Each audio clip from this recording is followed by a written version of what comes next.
Tangina ka. Ilan ang radyo na nakaw mo? Sabi mo sa ito, barilin kita dito. Ang sagot niya, Mayor, 3 mo lang yung hindi ma-account. Ako ano?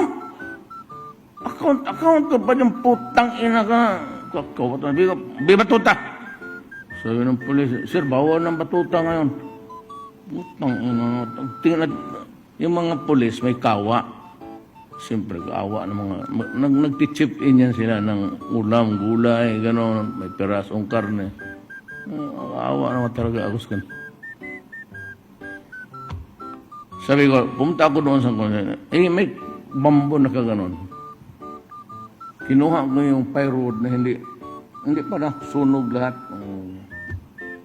Pero may pulis dyan, 4 ha. Pati yung pulis ko na driver si Sunny. Bigla kayo ang kamay mo dyan. Wala pa rin nagsabi na, Mayor, ano ang gawin mo?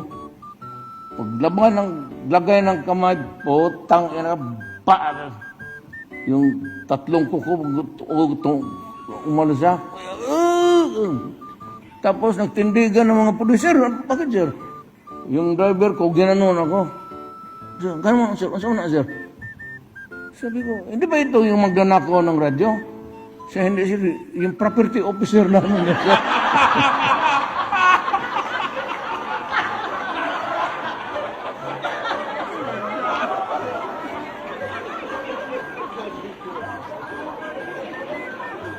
Hindi niya ako binigil. Sabi niya siya, masama na kasi ang mukha mo eh.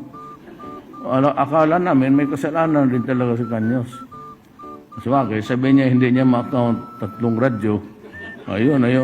Tapos naawa ako. 1 week after, kita ko nakasiminto. Sabi ko, Kanyos, tarantado ka pala. Sir, sorry talaga sir.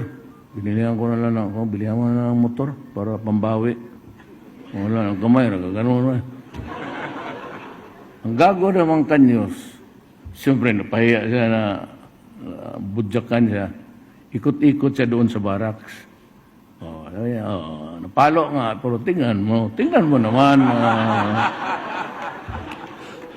Labas ko sa barracks, may 4 na mga, gago talaga yung mga pulis. Nakaganon. Sir, hampasin mo ang kamay namin, sir.